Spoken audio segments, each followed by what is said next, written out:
مرزا جی کا اگلا شگوفہ سنیں آپ. مرزا جی کہتے ہیں ترمذی ابو داؤد کی حدیث جو ہے اس میں وہ بڑے خطرناک الفاظ ہیں. حضرت عثمان بن عفان سے آ کے پوچھتا ہے یہ بتائیں کہ جو سورہ انفال ہے, سورہ انفال اور سورہ توبہ, ان کو تم نے اکٹھا کر کے لکھ دیا ہے, اس کے درمیان بسم اللہ نہیں ڈالی ہے, کیا یہ نبی صلی اللہ علیہ وسلم نے اس طرح لکھوائی تھی؟ تو کہتے ہیں یہ نہیں, نبی صلی اللہ علیہ وسلم نے یہ نہیں لکھوائی ہے. تو مجھے شک ہے کہ آیا یہ دو الگ صورتیں ہیں تو یا یہ ایک ہی صورت ہے, اس کا یہ آگے ضمیمہ ہے, اس لیے شک کی بنیاد پہ میں نے ان کو الگ کر کے لکھ دیا ہے, بیچ میں اس لیے میں نے بسم اللہ نہیں ڈالی.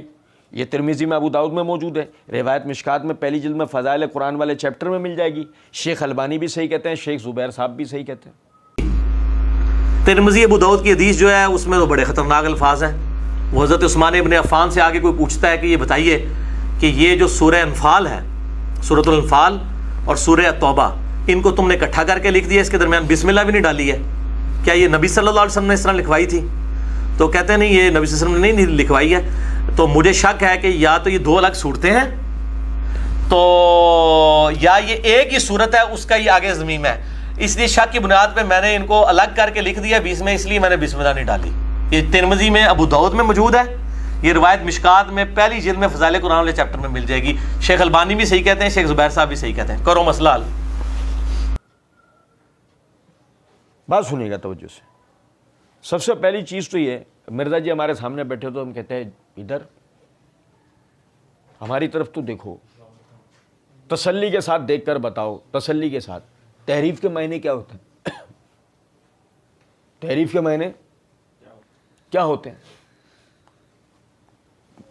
پچھلی ریکارڈنگ آپ کو یاد ہوگی, میں نے تحریف و تنسیخ دونوں کا فرق بتایا. مطلب مرزا جی کوئی تم سے پوچھے سورہ توبہ میں بسم اللہ الرحمن الرحیم ہے, اس کی دلیل کیا ہے؟ سورہ توبہ کی ابتدا میں بسم اللہ الرحمن الرحیم ہے, اس کی دلیل کیا ہے؟ اتری تھی, اس کی دلیل کیا ہے؟ یار آپ بات ہی نہیں سمجھے.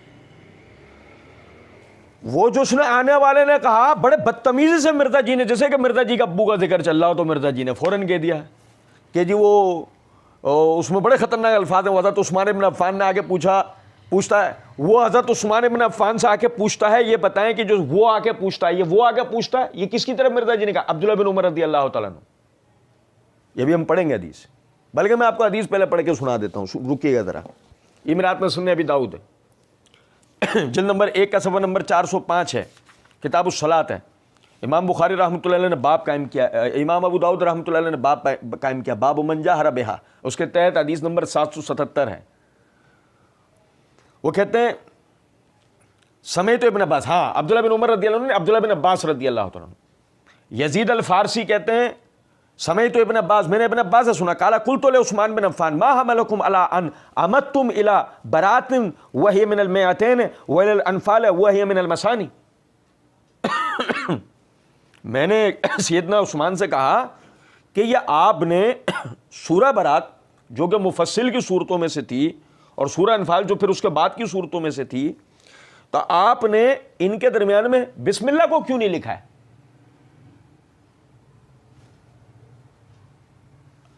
آپ نے ان کے درمیان میں بسم اللہ کو کیوں نہیں لکھا ہے؟ آپ سمجھے ہی نہیں بات. وہ یہ کہہ رہے ہیں کہ اس میں بسم اللہ نازل ہوئی تھی, اب تم نے لکھی نہیں. کیا بات ہے یار, آپ اندازہ تو کریں ذرا. وہ سوال پوچھ رہے ہیں کہ وہ تم جیسے مفصل کی دیگر صورتوں کے اندر بسم اللہ الرحمن الرحیم لکھی ہے, تو حضرت آپ نے سورہ برات کے اندر کیوں نہیں لکھی؟ وہ بھی تو مفصل میں سے تھی, آپ نے اس میں کیوں نہیں لکھی؟ سنو ذرا بات کو, بھائی سورہ انفال میں اس میں نہیں لکھی آپ نے. وہ یہ نہیں کہہ رہے کہ بسم اللہ الرحمن الرحیم نازل ہوئی تھی, تم نے نہیں لکھی. کچھ سمجھو نکتہ یا نہیں؟ چلو چھوڑیں, ابھی ہم اس پہ کریں گے مزید بات. مرزا جی کہتے ہیں کہ جی وہ یہ تم نے اس کو اکٹھا کر کے لکھ دیا ہے, اس کے درمیان بسم اللہ بھی نہیں ڈالی. اکٹھا کر کے لکھ دیا ہے, کیا مطلب ہوتا ہے اکٹھا کر کے لکھ دیا ہے؟ گویا کہ جیسے برات من اللہ و رسول ہی والی جو آیت ہے نا, وہ گویا کہ سورہ انفال میں پڑھی جا رہی ہو, ایسا ہے کیا آدمی ہے یار, اس کو سننے والے کیسے لوگ ہیں یار, آپ اندازہ تو کریں کیا آدمی ہے. مثلاً اگر سورہ انفال مکمل ہو رہی تھی اور برات من اللہ و رسولہ یہ والی آیت ایک ساتھ وہاں سے شروع ہو جاتی تو اس کو ملا دینا, اکٹھا کرنے کا معنی سمجھ میں آتے. سن رہے, ارے اتنی تو تمیز آدمی کے اندر ہو کہ قرآن پاک ہی کھول کے دیکھ لے کہ مرزا جس طریقے سے بتا رہا ہے قرآن میں اسی طرح لکھا ہے, مرزا جس طرح بتا رہا ہے. اگر روایت صحیح ہے, سنن ابی داؤد کی روایت صحیح ہے, تو میں ذرا قرآن کھول کے دیکھوں. میں پہلے تو پڑھتا تھا سورہ توبہ الگ ہوتی تھی بھائی, اس طرح الگ ہوتی تھی, الگ صفحے سے سٹارٹ ہوتی تھی, بسم اللہ الرحمن الرحیم نہ ہو بھلے بیچ میں, لیکن الگ صفحے سے سٹارٹ ہوتی تھی. تو یہ دیکھوں سے کھول کے کیا ساتھ ملی ہوئی ہے, تو مجھے پہلے گمان گزرتا تھا وہ غلط تو نہیں تھا, ابھی کھول کے دیکھا تو وہ تو الگ ہے, تو اکٹھا کہاں کیا ہے اس کو. اچھا پھر روایت میں یہ کس لفظ کا ترجمہ ہے, اکٹھا کیا ہے, یہ بھی کسی لفظ کا ترجمہ نہیں ہے روایت. چلیں, کہتے ہیں کیا یہ نبی صلی اللہ علیہ وسلم نے اس طرح لکھوائی تھی, تو کہتے ہیں نہیں. کیا یہ نبی صلی اللہ علیہ وسلم نے اس طرح لکھوائی, عثمان رضی اللہ عنہ کا, ان کا نہیں, نبی صلی اللہ علیہ وسلم نے نہیں, یہ ایسے نہیں لکھوائی. مجھے شک ہے کہ یہ دو الگ صورتیں ہیں یا یہ ایک ہی صورت ہے اس کا. یہ سورہ توبہ سورہ انفال کا ضمیم ہے, اس لیے شک کی بنیاد پہ میں نے ان کو الگ کر کے لکھ دیا ہے. بیچ میں اس لیے میں نے بسم اللہ الرحمن الرحیم نہیں لکھی کہ بھئی اگر یہ ایک صورت ہوگی مثال ہے تو ٹھیک, اور اگر یہ دو صورتیں ہوئیں تو پھر بسم اللہ الرحمن الرحیم کی بحث ہونی چاہیے نا کہ بھئی ہوگی یہاں یا نہیں ہوگی. اب میری بات سمجھ رہے ہیں, یہ تو ہو گئی روایت جو مرزا جی نے پڑھ کے سنا دیا پورا. اچھا جی, لیکن مرزا جی کیا حصے کو چھوڑ گئے, ذرا اس پہ غور کیجئے گا. اس میں آگے یہ الفاظ بھی ہیں کہ قال عثمان کان النبی صلی اللہ علیہ وسلم مما تنزل علیہ الآیات فیدعو بعض من کان یکتب له ویقول له ذا هذه الآیت فی السورۃ التي یذکر فیہا کذا و کذا.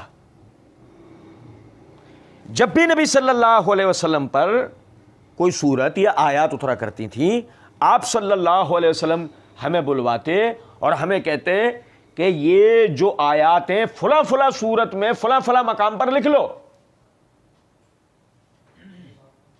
آپ نے مجھے سورہ توبہ میں ایسا کچھ لکھوایا, یہ وہ مرزا جی نے بھی کر دیا ترجمہ. مرزا جی پی کیا گئے کہ جو سورت یا آیات اترتی تھی سیدنا عثمان و دیگر کاتبین کو اللہ کے رسول صلی اللہ علیہ وسلم بلا کے ترتیب بتاتے تھے, اس سورت کو فلاں جگہ پہ, انہی سورت کو فلاں سورت کے بعد یا ان آیات کو فلاں سورت میں فلاں مقام پر لکھ لو. اب وہی تو وہ کہہ رہے ہیں کہ بسم اللہ الرحمن الرحیم ہمیں نبی صلی اللہ علیہ وسلم نے سورہ توبہ میں پڑھائی, تو اس میں غلط کیا تھا؟ اور تحریف تو جب ہو جب موجود ہو اور انہوں نے نکال دیو. اور بھائی نہیں سمجھے, مرزا جی کی پوری ضروریت کو ہمارا چیلنج ہے, لوہے کے چنے تو چبانے پڑ جائیں گے, ایک صحیح سند سے ہمیں روایت نکال کے لا کے دیں کہ سورہ توبہ میں نزول کے ساتھ بسم اللہ الرحمن الرحیم بھی نازل ہوئی تھی. گو اگر اس کی ابتدا میں نہیں تو اس میں تحریف کی بات کر, حتیٰ کہ تحریف لفظ جو معنی مفہوم رکھتا ہے وہ بھی اس کے ارد گرد نہیں گھوم سکتا اس روایت کا, آپ اندازہ کریں. چلیں, اور پھر سونے پر سہاگا اور چور نکل کے بھاگا. سنیں ذرا بات کو, چور ایسا بھاگا ہے 200 کنڈیاں لگا لی اس نے اپنے دروازے میں, ایسا بند ہو کر بیٹھا ہے چور کہ جس کا کوئی حد نہیں. سنیے گا ذرا بات کو. چور لے کر آیا تھا ایک لفافہ اور اس لفافے کے سب سے اوپر لکھا ہوا تھا فرقہ واریت سے بچ کر صرف قرآن اور صحیح الاسناد احادیث کو حجت اور دلیل ماننے اور جھوٹی بے سند اور ضعیف الاسناد تاریخی روایات کے فتنوں سے بچنے والوں کے لیے. یعنی اس لفافے کے اندر کا جو مضمون ہے وہ اس عبارت سے لبریز ہے, جھوٹی بے سند ضعیف الاسناد روایات نہیں ہوں گی. لیکن چور نکل کے بھاگا, تھا تو چور نہ. چور نے جو روایت پڑھی ہے, چور نے ساتھ میں کیا کیا ہے سنو ذرا. چور کہتا ہے یہ اپنا ترمذی ابو داؤد میں ہے, روایت مشکات میں پہلی جلد میں. شیخ البانی بھی صحیح کہتے ہیں, شیخ زبیر صاحب بھی صحیح کہتے ہیں,